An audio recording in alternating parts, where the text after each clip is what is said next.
Here come the grind, here come the grind this morning. It's Tuesday. I tried. Welcome to the Daily Grind. I am your host, Luke Hatmaker, not to be confused with one of the four Beatles. I'm not them. It's Daily Grind, and it's Tuesday, and I got Rusty with me. We're back, baby. We're back. We ain't been on Tuesday together in a hot minute. I'm back. Yeah, man. Like, I felt like, again, I've been calling you Luke and B because I feel like you've been ducking me, man. But I'm grateful to be here with you. I had a big scare this weekend, Luke. Maggie and I went on a hike, and I didn't know if I was going to make it back. We're out on this hike, and we're walking on this trail, and a cougar jumps out of the bush. Damn near made me poo my pants. But I'm here with you on Tuesday and happy to talk Grizzlies. Poo my pants. Oh, that's good. I was like, where's this one going? I love it. I'm grateful I can do that with you because if it had been Drew on the $2 Sports Show, the show would have ended. Like, he would have just ended the stream. That man has no joy for puns, and I'm over it. I don't get it. You know, he needs a little sun in his life, like the Grizzlies need a little sun in their life. You know what? I'm back. Tuesday, back. The Grizzlies are playing the Phoenix Suns tonight, and I mean, I could use some suns in my life because, you know, it's after four games on the road against some pretty stellar opponents. You've got, Clippers, Pacers, Magic, Cavs, all four probably playoff teams in the East and the West probably. Yep. It's nice to come back home where we are significantly better, and it's nice to come back home against the team that might be the most miserable team I've seen play in a long, long time. So, what's the old saying? There's nothing. What's the best bounce back game like the Suns, right? That's not a saying, but I'm excited for. You know, what are you looking forward to tonight, other than a dub? Hopefully, you know, it's really hard to beat a team 3 times, so I want us to come out and play our game. You know, we've lost. We're 6-4 in our last 10. You know, 1-2 on a road trip. We're 1-3 in our last 4 games. Like, I don't want to come out desperate. I want us to come out and play our basketball. You know, we've got Ja Morant, who showed signs of being back in the last game against Cleveland. He had a great game, attacking, being aggressive. You know, Desmond seemed happier too. I think that's where he seemed more joyful. Yeah, he looked like he was having fun playing basketball again. He was laughing with Jared Allen when he, you know, fouled him. I thought that was incredible. I also want to know what Santi said to Jared Allen. Wayno sent this in the group chat this morning because they were like giggling outside of the fight. Like, everybody's all mad and fighting. And then Jared Allen and Santi over there giggling. And I want to know what Santi said to him. But you know, I don't want to be cute tonight. Like, we can sit here and talk, we need Luke Kennard to shoot the ball, or this is a good GG game. Like, I want the big 3 to come out and be the big 3. Jaren, currently, I've been doing a lot of research on Jaren over the last 24 hours for reasons unknown. But he's averaging 3 points more per 36 possessions than one Dirk. Jared is playing at a very high level. Dez needs a bounce back game. He went 0 for 7 from 3 the other night. I just want like a big 3 game. I want us to play our game, and our game goes through our big 3. And so give me a Ja, Jaren, Dez kind of night, and I think we walk away with a big dub. Man, I think that's, you know, it's so easy for us to get on here. I mean, we're on here 5 days a week. It's so easy to get on here and get fancy and be like, this game will win if Scottie Pippen's hands are active. And it's like, no, we'll win this game if our big 3 show up and play big 3 basketball. You know, like I was watching. It's so funny, like just what counts as a big 3 nowadays. Like, I was just listening to the radio, and they were like, is there a better, or it might have been a podcast, I don't know, they were like, is there a better third option than Austin Reeves? And I was like, what are we talking about? I was like, what are we doing? You know, if I have to pick one of the big 3 that I really want to see go off tonight, it's Dez. It's like you said, because if a few of Dez's shots fall in that Cleveland game, different outcome. You know, like that's we win that game. For sure. You got a double-double out of Ja. Jaren got his 21 or 22 points. You know, he was our leading scorer. Like, we still got games from them, but Dez just had an off night. And the months of December and January have been very kind to Desmond Bane. He's been playing really, really well. And so he did not have his best game the other night, and that's fine. You know, even the best players in the world have off nights, and Dez just had one. So I think that tonight would be a prime time for him to bounce back. We're still knocking off some of the rust from the All-Star break. We've been on the road. We play really well at home. This feels like a great opportunity for a bounce back. Get your feet underneath you, find yourself kind of again. Yep. It's worth noting that this Phoenix team, they're middle of the road too bad in every, that's rude. In every statistical category, 14th in points per game, 20th point differential, 11th assists, 26 in steals. They're just not very good. Whereas the Grizzlies are top 6 in everything. Right. So, and you talk about Desmond Bane, the last time he scored 7 points the other night against the Cavs. When the last time Desmond Bane scored single digits? It was December the 15th. Like, it had been a hot minute since he had 7 against the Lakers that night.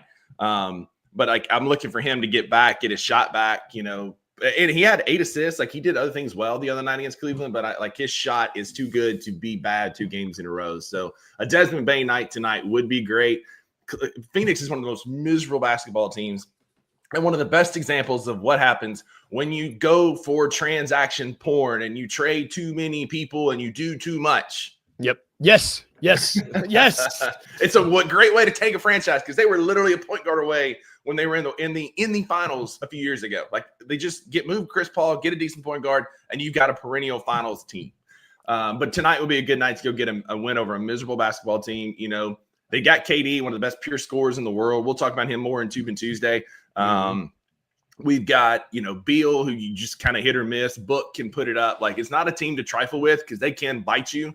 But this is a good reset game for the Grizzlies on the front end of a 5-game homestand. And if you can start it with a win, this is how you build some momentum and start growing a playoff resume. Yes, 100%. And these 5 games too, don't look now, but the Grizzlies are 3rd in the standings right now. Denver leaped them. So, if they can get these 5, this is a good 5-game homestand. If you win 4 of these, 5 of these, it's a good little, I don't see us falling out of the 3rd spot, but just to keep building that cushion, it's important. Yeah, we need to be top 4, and top 2 would be ideal, because again, we play much better at home, and that delays that OKC game as far out as we can. Yes. Yes. But we just need to get some momentum, and it starts at home, and we can certainly do that. It's one thing that has been, momentum is a little tough to build when you are as slow as the Grizzlies. Not as slow, but we're transitioning. We got a lot to talk about today, so there's not a lot to talk about this Suns game. I don't know if the Suns were better. Grizz dub. Don't worry about it. Grizz dub. That's what we're talking about. Yeah. You sent this to me yesterday. Which I found to be hilarious. We watch so much Grizzlies basketball. It's easy. I don't pay attention to, if you have Fox Sports Southeast, you might get a Hawks game every now and then that you can watch. But I was not aware a Grizzlies game was just a Grizzlies game to me. But turns out a Grizzlies game is the 2nd longest game in the NBA. Do you have the stat in front of you? I got it right here in front of me. So the only team that plays longer than us at just under 140 minutes is the Orlando Magic. We are right at 138.7 minutes per basketball game. And we're supposed to be we're one of the fastest, high scoring, move the ball offenses. It's on the other end of the court where I think we slow people down. We're one of the best defensive teams in the league. We slow down offenses. We get long possessions. I feel like maybe it's recency bias. Maybe I'm just looking for it, but I feel like we get a lot more shot clock violations from the other team than we used to, because of how pesky and active our defense is. We also foul a fair amount is another thing. So that could be extended some of these games. But the Memphis Grizzlies, as they're the league leader in scoring and pace and possessions per 100 minutes, but yet we have the 2nd longest run time games in the league, which is interesting to me. It's interesting too, because it's like you said, the Magic, I think, were the only team that has longer games. And you want to talk about a team that is strictly defense. That team has no offensive identity to speak of. We watched that game, was 104, 105 over the weekend. It was awful. Yeah. So if the defenses, I want to talk briefly about the defenses, because I want to have a really big conversation about the centers. I think that's going to be fun. But defensively, it's interesting which shout out DG, shout out Art, shout out Wayno, everybody in the comments. Thank you for hopping in. Yeah. DG says that Jaren is now plus money for defensive player of the year. You have a defensive player of the year candidate, if not, the oh my gosh, the front runner. The odds-on favorite, yeah. Odds-on favorite now. Sorry. And no, you're okay. And you've got him spearheading this awesome defense. But then you look at it and you've got like I'm trying to look at like 1, 2, 3, like 5 or 6 per cleaning the glass, at least 6 to 7 people that are in the over 50% in the upper half of the league in block percentage and steal percentage. Like, we are doing this as a collective, which is really good. A lot of that, Jalen is helping that. Vince coming back is helping that. You know, you've got Scotty, who is playing some stingy defense. You know, like, we just have a lot of guys. For all this talk that OKC is getting about like which I get it, their defense is on pace to be like a historic defense. Yeah. The Grizzlies are getting a lot of defensive by committee as well. And I'm upset that it's getting forgotten because OKC is having such an elite defensive year. Especially like given the last 5 games for NBA.com advanced stats, the Grizzlies have an offensive rating of 121.6, a defensive rating of 39.4 for a net rating of 82.2 in clutch minutes. Like, that's insane. A third, like, we are all of a sudden demons in clutch minutes, and clutch minutes are the final 5 minutes in a 1 or 2 possession game. And the craziest stat, he was one that we kind of like toyed back and forth with trading at the trade deadline. He's a name that consistently comes up to be traded.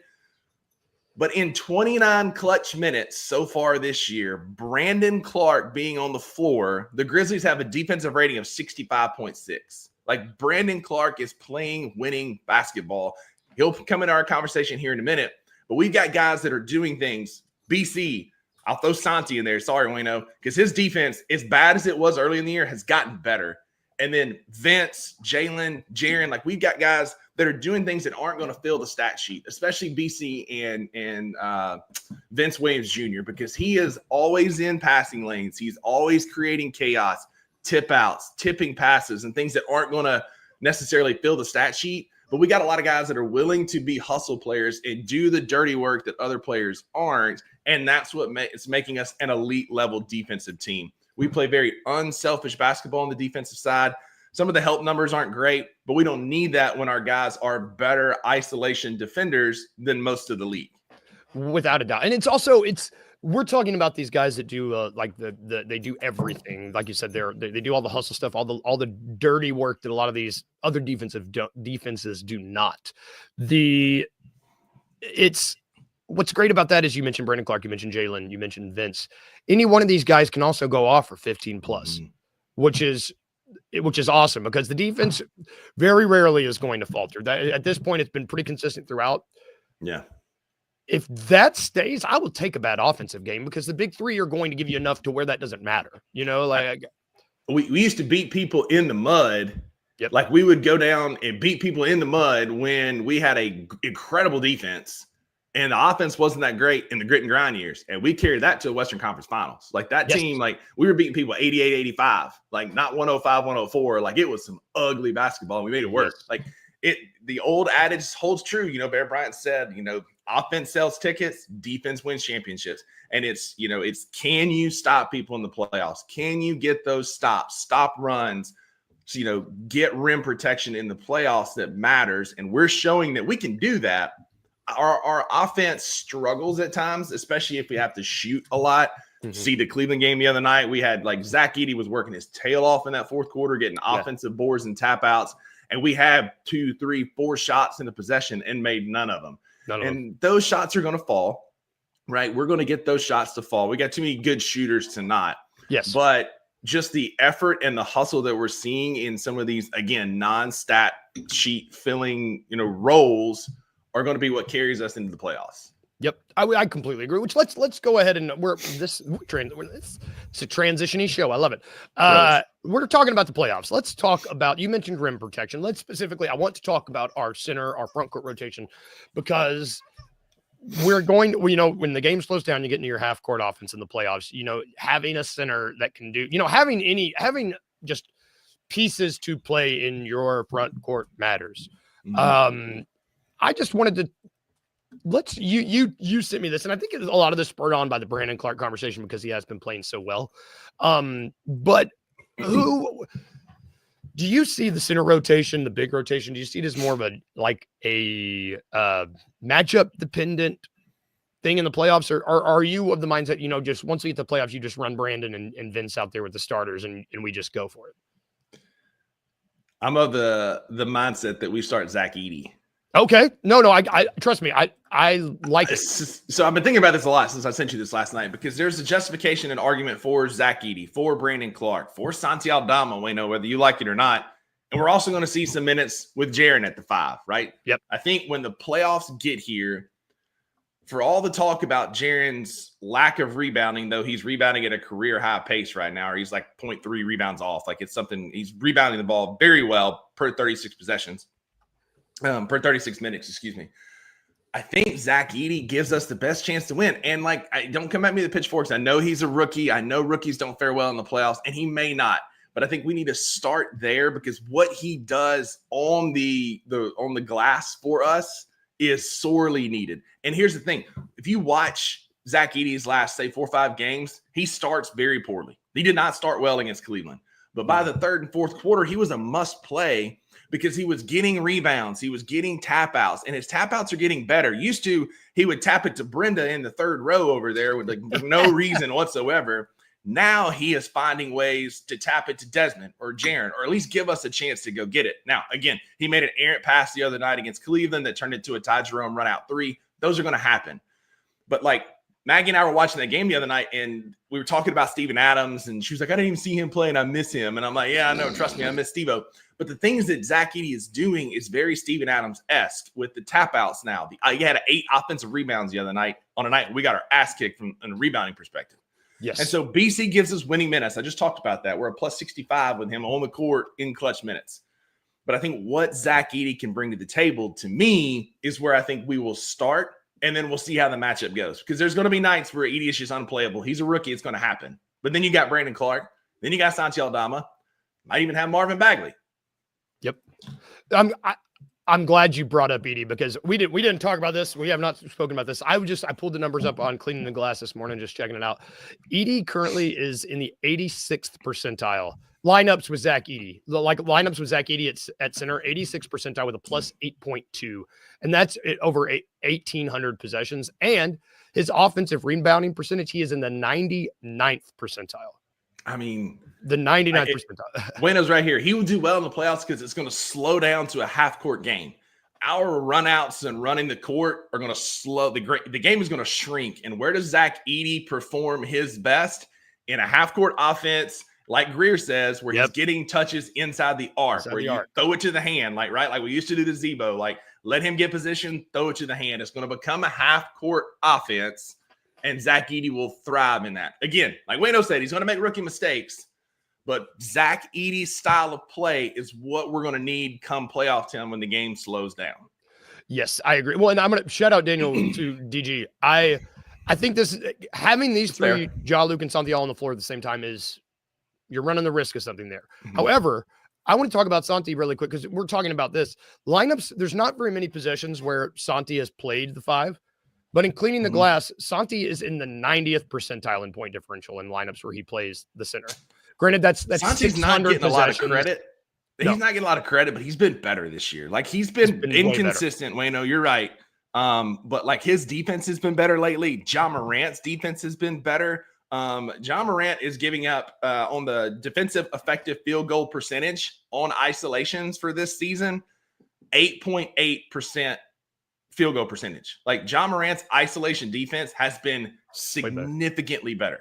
Yes. And maybe that's leading to some of the offensive woes we've seen, because he's giving more effort on defense. Now, bigger guards, longer guards can give him trouble, but there are a few guards in the NBA that are quick like Ja Morant to stay in front of a De'Aaron Fox or a Colin Sexton, or these guys who get downhill that are really quick style guards. Ja Morant has been one of the best defensive point guards in the league this year. Yep, I completely agree. And it's I still find Ja to be at minor tangent. I think watching him with better defense is marvelous to watch. It's just really, really fun. And people are missing that because they're so focused on the fact that he's not giving us 35, 40, 45 points. And if you go back and you look at those games where he scored 40, 45, 47, we lost a lot of them. Just saying. Yep. I agree. I do want to put this. Santi has been our best bench player this season, and we're mentioning lineups with him. Not even close. And you want to talk? Oh, yep. He's your cousin, Wayno. Your cousin, Wayno. Like we're talking about rebounding. How that's something we need. I said Zach Edey was in the 99th percentile of offensive rebound. When Santi plays the center, plays the 5, he's in the 92nd percentile in offensive rebounding. You know, like it translates to winning basketball. And we haven't even talking about Jaren. Like I said, Jaren is in the 89th percentile in point differential when he plays the center, when he plays the 5. Like we have a lot. There's been almost as many possessions that Jaren's played the 5 that Edey's played the 5 this year. And they facts are both over feelings.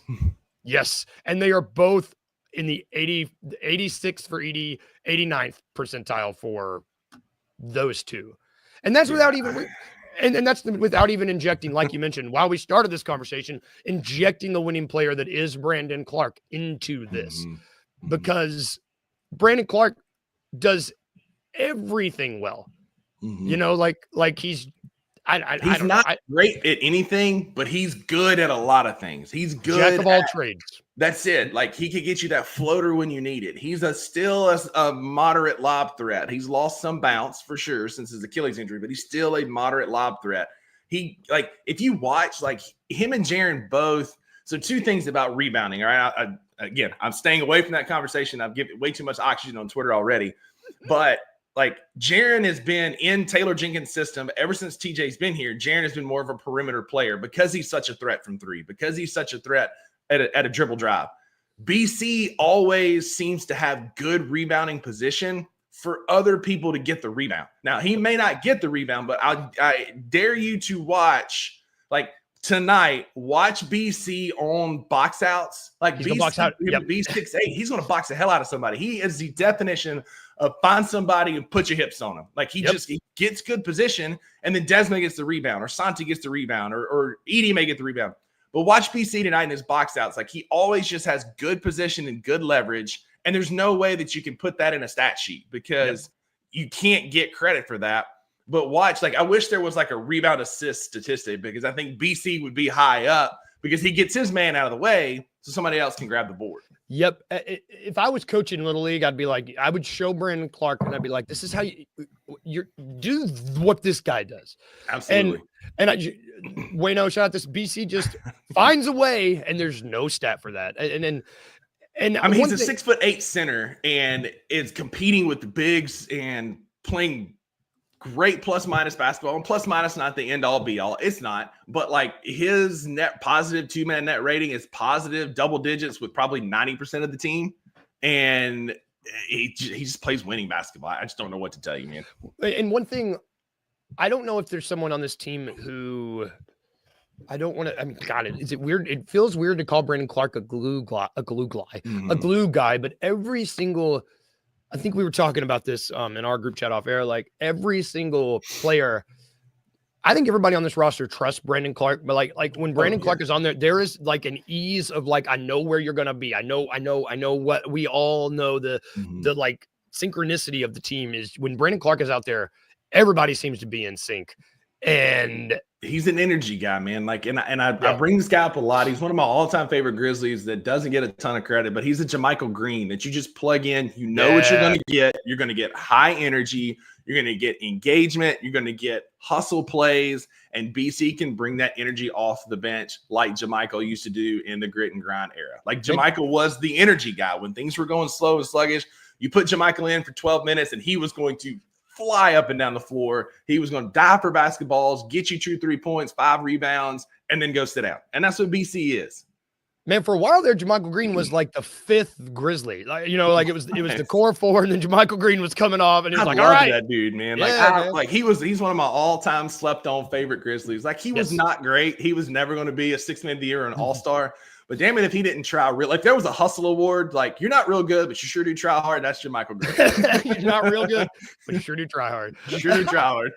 Man, and what was it I guess it was the Magic game. Yeah, I just where at the end of the game, I think he had the interview and he was like, I just want to win so freaking bad. And it's I was like, give me that, man. Give me that. Dudes, man. And like, I think back to the MLK game. and they switched around and Ant had an open three, but who closed out and contested it to help us win the game?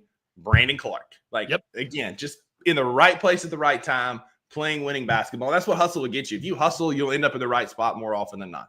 Yep. Well, I'm hoping that I don't know whether or not Taylor Jenkins has magically fallen into this 9-man rotation, but like you give me the 5 starters, you give me Vince, you give me Brandon, you give me Luke, and you give me Santi. And then if GG has some in the tank, oh yeah, dude, yeah, man. I'm like doing math over there, like taking my shoes off, counting on my toes. Like, wait a minute, we played 9 players. Yep.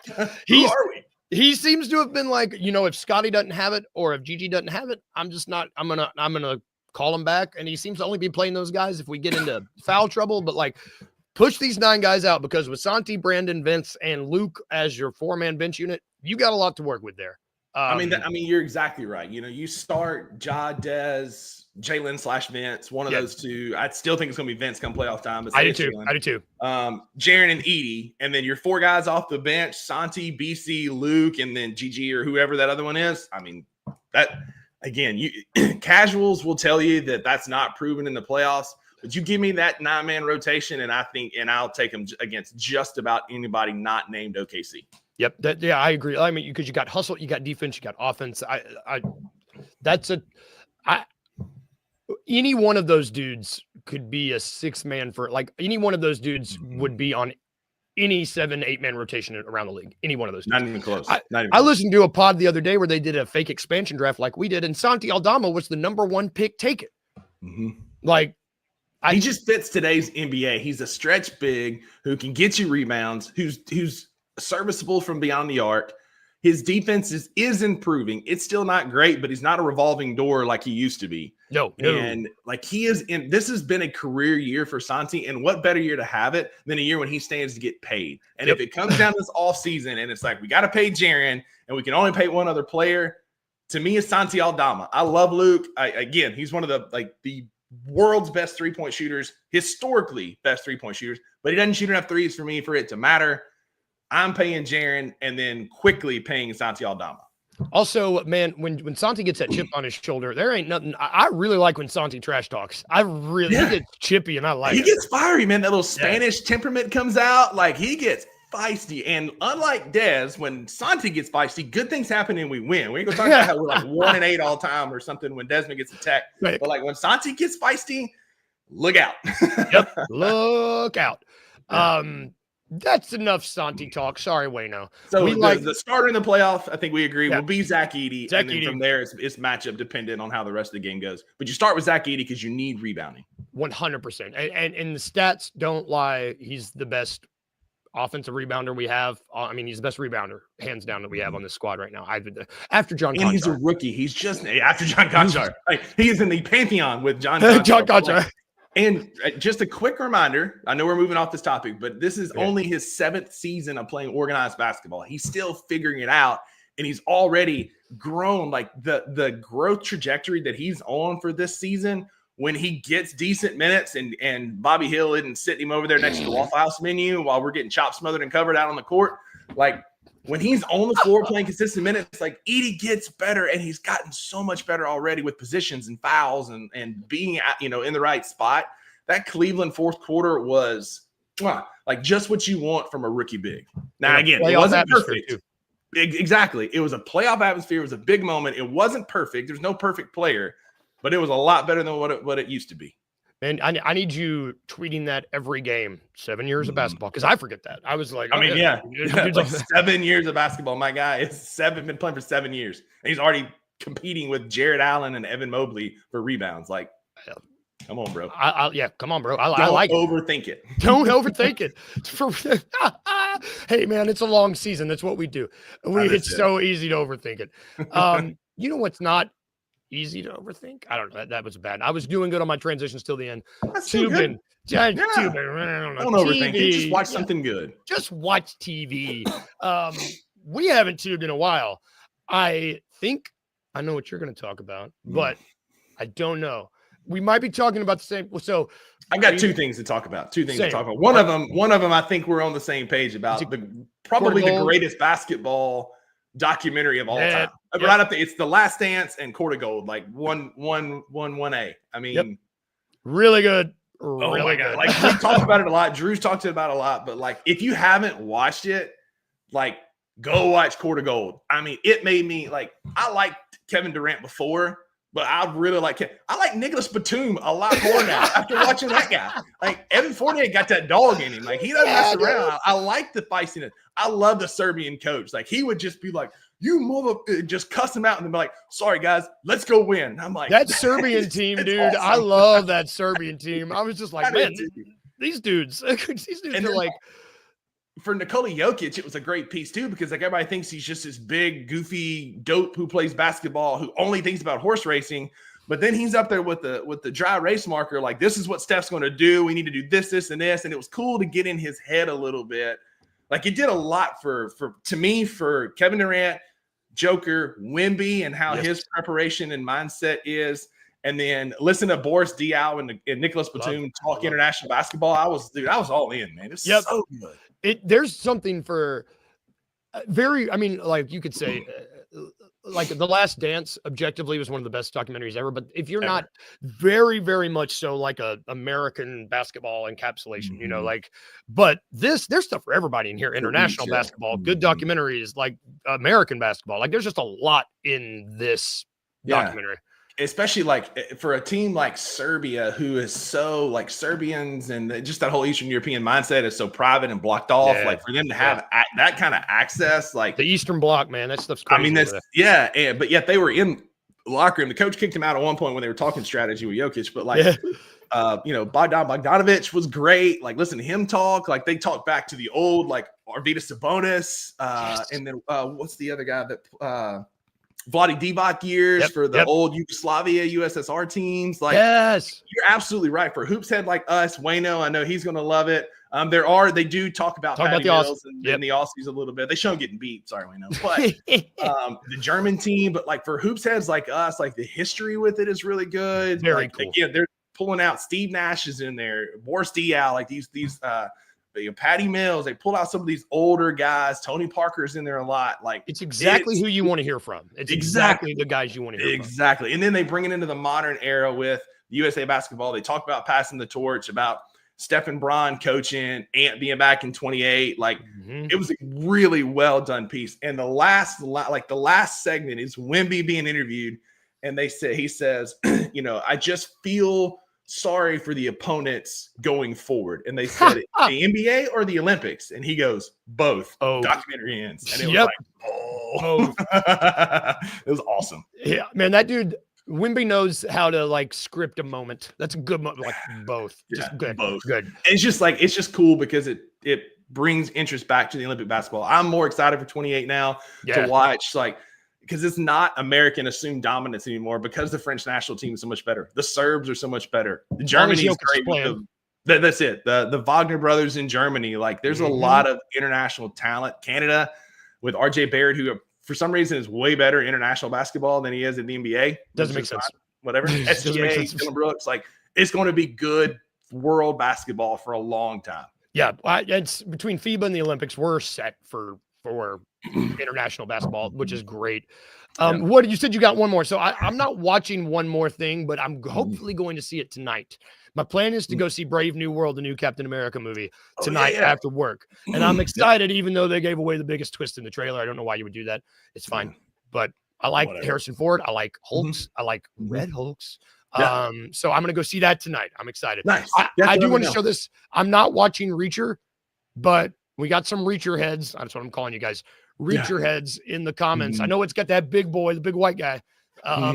So go watch that. What's yours? Is it funny? You had a smile. Yeah.